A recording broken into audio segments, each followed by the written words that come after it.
எங்கள் சேனை அதிபதியாய், எங்களுக்கு என்னாலும் வெற்றி கொடுக்கிறவராய், சிலுவையிலே வெற்றி சிறந்த இயேசுவே உம்மை துதிக்கிறோம்.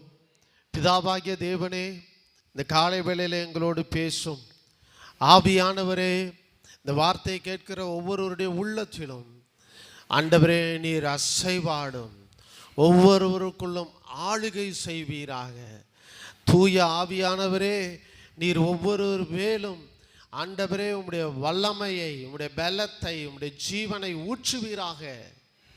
உம்முடைய ஆண்டவரே பராக்கிரமம், உம்முடைய பலன் ஒவ்வொருவரையும் ஆளுகை செய்யும்படி உம்முடைய வார்த்தையை வெளிப்படுத்துவீராக. இயேசுவின் நாமத்தில் பிதாவே, ஆமென், ஆமென். ஹல்லேலூயா.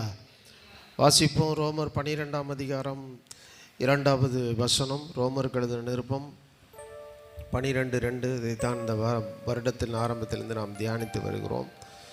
நீங்கள் இந்த பிரபஞ்சத்திற்கு ஒத்த வேஷம் தெரியாமல் தேவனுடைய நன்மையும் பிரியமும் பரிபூர்ணமான சித்தமும் இன்னதென்று பகுத்தறியத்தக்கதாக உங்கள் மனம் புதிதாகிறதுனாலே மறுரூபமாகுங்கள்.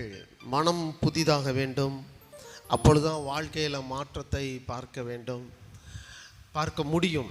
நீங்கள் உங்கள் மனசு புதுகிதாகாமல் கிறிஸ்தவ வாழ்க்கை வாழ்ந்தீங்கன்னா அது கடைசியாக ஃபெயிலியரில் போய் முடியும். நிறைய பேர் அப்படி தான் தோற்று போய் கடைசியாக ஒரு வேண்டாத இருப்பாக கிறிஸ்தவ வாழ்க்கை வாழ்ந்துட்டு இருப்பாங்க.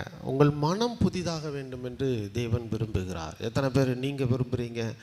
கர்த்தர் உங்கள் மனதை நீங்கள் புதிதாக்க வேண்டும் என்று கர்த்தர் விரும்புகிறார். ஹல்லேலூயா.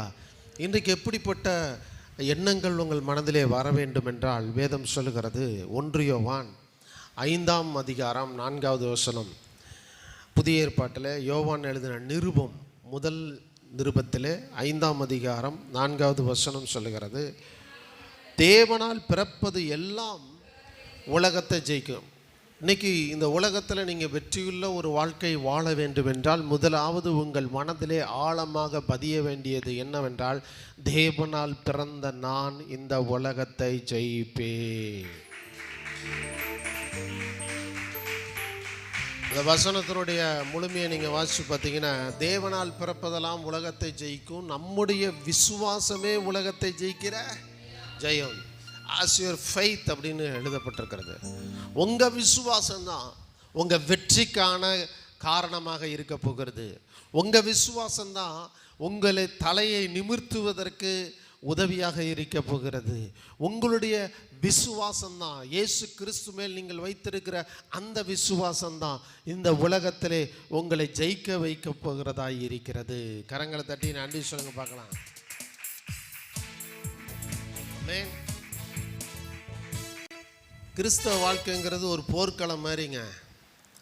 கிறிஸ்துவுக்குள்ளே நீங்கள் வந்த உடனே இயேசுவை ஆண்டவரா இரட்சகரா உங்களுக்கான தெய்வமாக நீங்கள் ஏற்றுக்கொண்ட அந்த வினாடியே நீங்கள் ஒரு போர் வீரராக மாற்றப்படுகிறீர்கள். யாருக்கு எதிராக நிறுத்தப்பட்டிருக்கீங்கன்னா, சாத்தானுடைய ராஜ்யத்திற்கு ஒரு அச்சுறுத்தலான ஒரு மாபெரும் போர் வீரராக மாற்றப்பட்டிருக்கிறீர்கள். ஹல்லேலூயா. சாத்தான் உங்களை கண்டு பயப்படும்படியாக, சாத்தான் உங்களை கண்டு திகிலடையும்படியாக, சாத்தான் உங்களை கண்டு நடுநடுங்கும்படியான ஒரு போர் வீரனாக தேவன் உங்களை அபிஷேகம் செய்து வைத்திருக்கிறார். மனதில் ஆழமா பதியும். அதை விட்டு சாத்தானுடைய பிரச்சனைகள்லாம் தலையில் தூக்கி வச்சுட்டு, ஆண்டவர்கிட்ட நான் ஜெபம் பண்ணனே, நடக்கலையே, அங்கே தானே போனேன், ஒன்றும் நடக்கலையே, இங்கே தானே வந்தேன், அதை எதிர்த்து நிற்பதற்கு தான் தேவன் உங்களுக்கு பலனை கொடுக்கிறார். ஆமென்.